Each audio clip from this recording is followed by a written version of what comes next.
വിവാഹ വാഗ്ദാനത്തിന് പുറത്ത് ശാരീരിക ബന്ധത്തിൽ ഏർപ്പെടാൻ എങ്ങനെ കഴിയുന്നു? വിവാഹത്തിന് മുമ്പ് ആരെയും വിശ്വസിക്കരുത് എന്ന് സുപ്രീം കോടതി. അതായത് ഇന്നലെ സുപ്രീം കോടതിയിൽ വീണ്ടും ഈ പറയുന്ന വിവാഹ വാഗ്ദാനം നൽകി പീഡിപ്പിച്ചു എന്നുള്ള പരാതികൾ എത്തുമ്പോൾ സുപ്രീം കോടതി കഴിഞ്ഞ ആഴ്ചയിൽ 2 തവണയാണ് ഇത്തരത്തിലുള്ള വ്യാജ പരാതികൾക്കെതിരെ തുറന്നടിക്കുന്നത്. ഈ ഒരു പരാതി ഇപ്പോൾ വലിയ രീതിയിൽ ചർച്ചയായിക്കൊണ്ടിരിക്കുകയാണല്ലോ. എസ്പെഷ്യലി നമ്മുടെ കേരളത്തിലാണെങ്കിലും രാഹുൽ മാങ്കൂട്ടവുമായി ബന്ധപ്പെട്ട ചില കാര്യങ്ങളിൽ ഈ പരാതി സമാനമായ പരാതികളാണ് രാഹുൽ മാങ്കൂട്ടത്തിൻ്റെ കാര്യത്തിലും നടന്നുകൊണ്ടിരിക്കുന്നത് എന്നുള്ളത് നമുക്കെല്ലാവർക്കും വ്യക്തമാണല്ലോ.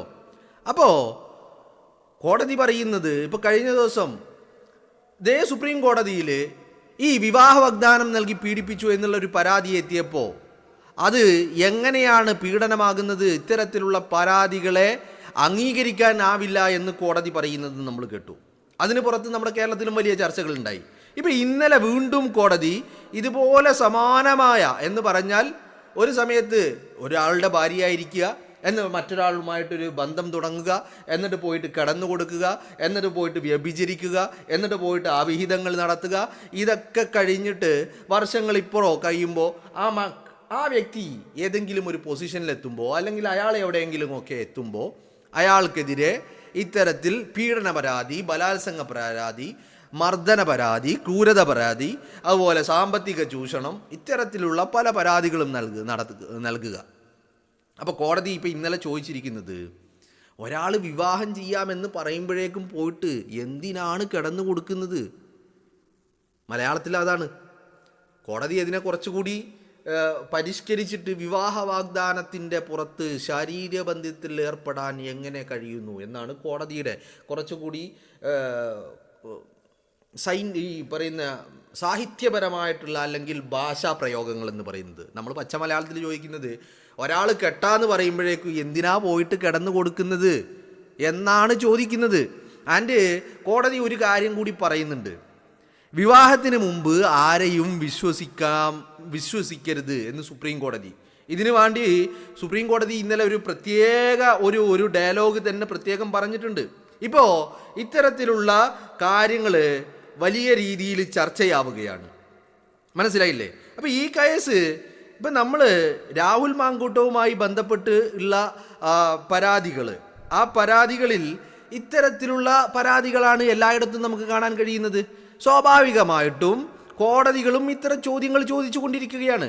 ഇപ്പം ഇതുമായി ബന്ധപ്പെട്ട് ഈ കേസിൻ്റെ ഇത്തരം ഒരു നിരീക്ഷണവുമായി ബന്ധപ്പെട്ട് സുപ്രീം കോടതി അഭിഭാഷകയായിട്ടുള്ള അഡ്വക്കേറ്റ് ദീപ ജോസഫ് അതിനെക്കുറിച്ച് അതിൻ്റെ വിശദാംശങ്ങൾ പങ്കുവെച്ചുകൊണ്ട് വലിയ ഒരു കുറിപ്പ് പങ്കുവച്ചിട്ടുണ്ട്. അതിൽ കോടതി പറഞ്ഞ ഒരു വാചകമുണ്ട്, maybe we are old fashioned but caution is necessary എന്നാണ്. കോടതി പറയുന്നത് കേൾക്കുമ്പോൾ നിങ്ങൾക്കിതൊരു പഴഞ്ചനായിട്ട് തോന്നാം, പക്ഷേ എന്ത് വേണം? ശ്രദ്ധ വേണം, ജാഗ്രത അത്യാവശ്യമാണ് എന്ന് കോടതി പറയുക. ഓഫ് കോഴ്സ് ഇത് തന്നെയല്ലേ നമ്മൾ കേട്ടുകൊണ്ടിരിക്കുന്നത്, അല്ലേ?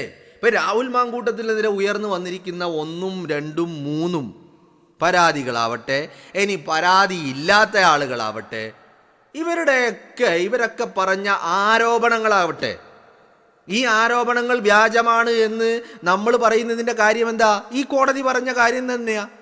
ആരെങ്കിലും കെട്ടാ എന്ന് പറയുമ്പോഴേക്കും ഹോട്ടൽ മുറിയെടുത്ത് കാത്തിരിക്കേണ്ടതുണ്ടോ? ഇനി ഇവിടെ വേറൊരു കാര്യം കൂടിയുണ്ട്, കോടതിക്ക് അറിയാത്ത ചില കാര്യങ്ങൾ അല്ലെങ്കിൽ കോടതിക്ക് പറയാൻ പറ്റാത്ത കാര്യങ്ങൾ. അങ്ങനെയുണ്ടല്ലോ നമ്മുടെ നാട്ടിൽ ഈ പറയുന്ന ചില പൊസിഷനുകളിൽ ഇരിക്കുന്നത് കൊണ്ട് അല്ലെങ്കിൽ ചില ബോഡികളിൽ ഇരിക്കുന്നത് കൊണ്ട് ജുഡീഷ്യറിക്കെല്ലാം ചില ഭാഷകളും ചില കാര്യങ്ങളും പറയാൻ പോലും പറ്റില്ല. അത്തരം ചില കാര്യങ്ങളുണ്ട് നമ്മുടെ നാട്ടിൽ. കെട്ടാ എന്നൊന്നും പറയണ്ട, അതിനു മുമ്പേ സീക്രട്ട് ചാറ്റിലേക്ക് വിളിക്കുക, അല്ലെങ്കിൽ അതിനു മുമ്പേ ഹോട്ടൽ മുറിയെടുത്തിട്ട് കാത്തിരിക്കുകയാ. ഞാൻ പറയുമ്പോൾ നിങ്ങൾ തോന്നും ഇത് രാഹുൽ മാങ്കൂട്ടത്തിൻ്റെ കാര്യത്തിൽ സംഭവിച്ചതല്ലേ എന്ന്. യെസ്, അതെ. ഇതൊന്നുമില്ലാതെ ഒരു വാഗ്ദാനവും ഇല്ല, അങ്ങോട്ട് കയറി ചെന്ന് പരിചയപ്പെടുക. ഇപ്പം സോഷ്യൽ മീഡിയ ഉള്ളതുകൊണ്ട് ആരെയും ഒരാളുടെ പേര് വെച്ച് സെർച്ച് ചെയ്ത് അയാളുടെ ഇൻബോക്സിൽ അല്ലെങ്കിൽ DM-ലൊക്കെ മെസ്സേജ് അയക്കുക, അങ്ങോട്ട് കയറി പരിചയപ്പെടുക, എന്നിട്ട് പറയുക വിത്തിൻ 24 hours മിസ്ബിഹേവ് ചെയ്തു. ദുരനുഭവം ഉണ്ടായി. എന്നാലോ ഈ 24 hours ദുരനുഭവം ഉണ്ടായി. എന്നിട്ട് എന്താ ചെയ്യുന്നത്? വീണ്ടും അയാളുടെ പിറകെ നടക്കുക, അയാളെ കാണേണ്ട അടുത്ത് പോയി കാണുക, അയാൾക്ക് വേണ്ടി ഹോട്ടൽ മുറികൾ എടുത്ത് കാത്തിരിക്കുക. എന്നിട്ടോ അത് കഴിഞ്ഞിട്ട് അവിടെ തീരുമോ? ഇല്ല. ഇതൊക്കെ ആസ്വദിച്ചും എൻജോയ്മെന്റ് ചെയ്തിട്ട് വർഷങ്ങൾ ഇപ്പുറം കഴിയുമ്പോൾ അയാൾ വിവാഹ വാഗ്ദാനം നൽകി പീഡിപ്പിച്ചു. എന്താണ് പറയുന്നത്? അയാൾ വിവാഹ വാഗ്ദാനം നൽകി പീഡിപ്പിച്ചു.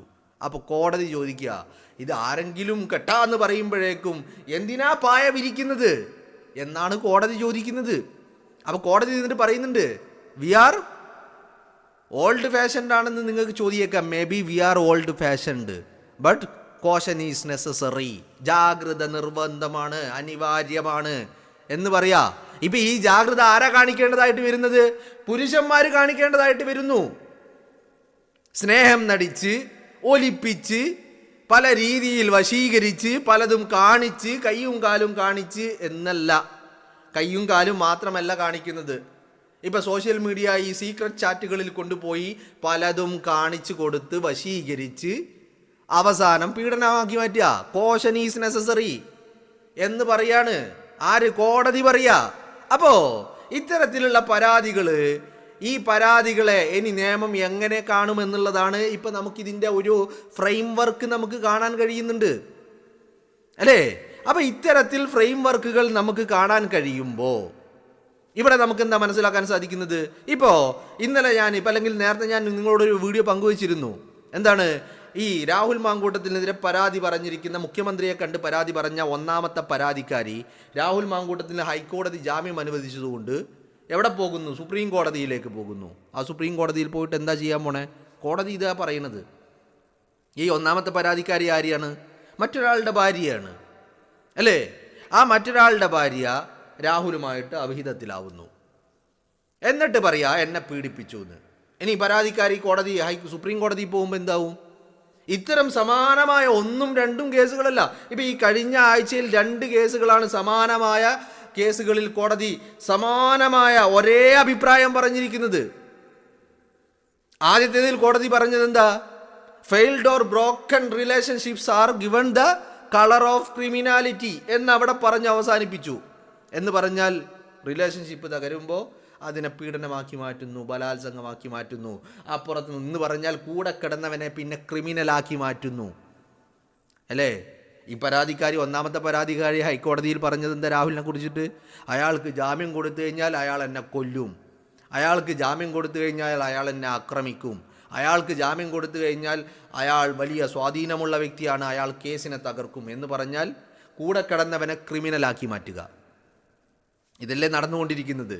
ഇപ്പം രണ്ടാമത്തെ നിരീക്ഷണം സുപ്രീം കോടതിയുടെ, ഇത് നമ്മൾ മുഖവിലക്കെടുക്കാതെ നമുക്ക് മുന്നോട്ട് പോകാൻ കഴിയില്ല. കാരണം ഇത് ഇപ്പോഴത്തെ കാലത്ത് വളരെ അനിവാര്യവുമാണ്. കാരണം ഒരു ബന്ധം തകരുമ്പോൾ പിന്നീട് അതിനെ ക്രൂരമായി പൈശാചികമായി വൈകൃതങ്ങളാക്കി ഒക്കെ മാറ്റുക, എന്നിട്ട് അയാളെ വല്ലാതെ അങ്ങ് അധിക്ഷേപിക്കുക, ആക്ഷേപിക്കുക, അയാളെ ഒരു ക്രൂരനാക്കി ചിത്രീകരിക്കുക. ഇപ്പം രണ്ടാമത്തെ കേസിൽ കോടതി പറയാ maybe we are old fashioned, ഞങ്ങൾ പഴഞ്ചനാണെന്ന് തോന്നിയേക്കാം, ബട്ട് കോഷൻ ഈസ് നെസസറി എന്ന് സുപ്രീം കോടതി നിരീക്ഷിച്ചു വെക്കുക. അപ്പം നിങ്ങളൊന്ന് ആലോചിച്ച് നോക്കൂ, അന്ന് പറഞ്ഞാൽ ഈ പരാതികളുമായി ചെല്ലുന്ന ആളുകളോട് കോടതി പറയുന്നത് എന്താ? നിങ്ങൾ വ്യാജമാണ്, ഇത് പരാതിയായിട്ട്, ഇത് ബലാത്സംഗമായിട്ട് കണക്കാക്കാൻ പറ്റില്ല എന്ന് പറഞ്ഞാൽ, ഇപ്പം നമുക്കെല്ലാവർക്കും പല കാര്യങ്ങളിൽ പല അഭിപ്രായങ്ങൾ ഉണ്ടാവും. ഒരു കാര്യത്തിൽ തന്നെ പല അഭിപ്രായങ്ങൾ നമുക്കുണ്ടാവും. നമ്മുടെ അഭിപ്രായമാണോ ശരി? അല്ലല്ലോ. അപ്പോൾ ഈ കാമത്തെ, ലൈംഗികതയെ, വ്യഭിചാരത്തെ, അവിഹിതത്തെ ബലാത്സംഗമാക്കി പീഡനമാക്കി കോടതിയിൽ എത്തിക്കുന്ന ആളോട് കോടതി പറയാ ഇതിനെ ബലാത്സംഗം എന്നല്ല പറയുന്നത് എന്ന് പറഞ്ഞാൽ പരാതി നിലനിൽക്കില്ല, എന്ന് പറഞ്ഞാൽ ഇത് വ്യാജ പരാതിയാണ് എന്നല്ല കോടതി പറയുന്നത്. അപ്പോൾ നിങ്ങളൊന്ന് ആലോചിച്ച് നോക്കൂ, ഇത്തരം വ്യാജ പരാതികളുടെ പുറത്താണ് രാഹുൽ മാങ്കൂട്ടം എന്ന് പറയുന്ന യുവജന നേതാവിനെ കൊത്തിക്കീറിയതും മാധ്യമ വിചാരണ നടത്തുന്നതും. അപ്പൊ നിങ്ങളൊന്ന് ആലോചിച്ച് നോക്കൂ. അപ്പൊ ഇത്തരം വ്യാജ പരാതികളൊക്കെ പുറത്ത് ഒരു മനുഷ്യനെ ഇങ്ങനെ കൊത്തിക്കീറിയിട്ടുണ്ടെങ്കിൽ അപ്പോൾ അതിൻ്റെ പിന്നിൽ അജണ്ടകളില്ല എന്ന് എനിക്കും നിങ്ങൾക്കും പറയാൻ പറ്റുമോ? നിഷ്പക്ഷമായിട്ട് ചിന്തിച്ചിട്ട് നിങ്ങൾ പറ, ഇതിന് പിന്നിൽ അജണ്ടകൾ ഉണ്ടായിട്ടില്ല, ഇതിന് പിന്നിൽ ഗൂഢാലോചനകൾ ഉണ്ടായിട്ടില്ല, ഇതിന് പിന്നിൽ അയാളെ വെട്ടി വീഴ്ത്തണം, അതോടൊപ്പം അയാളെ ഉൾക്കൊള്ളുന്ന ഒരു വിഭാഗത്തെ, ഒരു പാർട്ടിയെ അല്ലെങ്കിൽ ആരെയും ആവട്ടെ, അവർക്കെതിരെയുള്ള ഒരു ആയുധമായിട്ടാണ് ഇതിനെ പുറത്തു കൊണ്ടുവന്നത് എന്നുള്ളത് ആർക്കെങ്കിലും നിഷേധിക്കാൻ കഴിയോ? ഇപ്പോൾ നിങ്ങളൊന്ന് ആലോചിച്ച് നോക്ക്. ഇതിപ്പോൾ ഈ രാഹുൽ മാങ്കൂട്ടം കേസിലൊന്നല്ല സുപ്രീം കോടതി ഈ കാര്യം പറഞ്ഞിട്ടുള്ളത്, സുപ്രീം കോടതിയിലേക്ക് എത്തിയിട്ടുമില്ല. പക്ഷേ സുപ്രീം കോടതി പറഞ്ഞ സമാനമായ കാര്യങ്ങൾ ഇവിടെയുള്ള സെഷൻസ് കോടതികളും ഹൈക്കോടതികളും പറയുന്നു. രാഹുൽ മാങ്കൂട്ടം വിഷയത്തിൽ ഇപ്പോൾ കഴിഞ്ഞ ദിവസം ജാമ്യം അനുവദിക്കുമ്പോൾ ഹൈക്കോടതി എന്താ പറഞ്ഞത്? അതുപോലെ സെഷൻസ് കോടതി ജാമ്യം തള്ളുമ്പോഴും എന്താ പറഞ്ഞത്? രാഹുൽ മാങ്കൂട്ടത്തിൽ ജാമ്യാപേക്ഷ തള്ളിയപ്പോൾ തിരുവനന്തപുരത്തെ സെഷൻസ് കോടതി എന്താ പറഞ്ഞത്? അതിൻ്റെ 14-ാമത്തെ വിധിപ്പകർപ്പിൻ്റെ 14-ാമത്തെ പേജിൽ ഒരു കാര്യം പറയുന്നുണ്ട്. എവിടെ പീഡനം, എവിടെ ബലാത്സംഗം, ഇവിടെ രണ്ടുപേരുടെയും സമ്മതത്തോടുകൂടി എന്ന് പറഞ്ഞാൽ പരസ്പര സമ്മതത്തോടുകൂടി രണ്ടുപേരും വ്യഭിചരിക്കുകയായിരുന്നു എന്ന് കോടതി പറയാ. അപ്പോ ഈ കാര്യങ്ങള്, ഇത്തരം സംഭവ വികാസങ്ങള് ഇങ്ങനെ ആയുധമാക്കി കൊണ്ടു നടക്കുന്നത്, അല്ലെങ്കിൽ ഒരു പ്രത്യേക, അതാണ് ഇത് പീഡനങ്ങളില്ലാത്തത് കൊണ്ടും ബലാത്സംഗങ്ങളില്ലാത്തത് കൊണ്ടാണ് അന്നൊന്നും ഇത് പരാതികളാവാത്തത്. അന്ന് ഇത് സ്നേഹമായിരുന്നു, കാമമായിരുന്നു, ലൈംഗികതയായിരുന്നു, വ്യഭിചാരമായിരുന്നു, അവിഹിതമായിരുന്നു. അന്ന് മാക്സിമം എൻജോയ് ചെയ്യാൻ, ഭർത്താവിനെ വഞ്ചിച്ച് മാക്സിമം എൻജോയ് ചെയ്യാൻ ശ്രമിച്ചു. പക്ഷെ എവിടെയോ ഫെയിലായി, റിലേഷൻഷിപ്പ് തകർന്നു. അന്ന് പിന്നെ പീഡനമായി, ബലാത്സംഗമായി.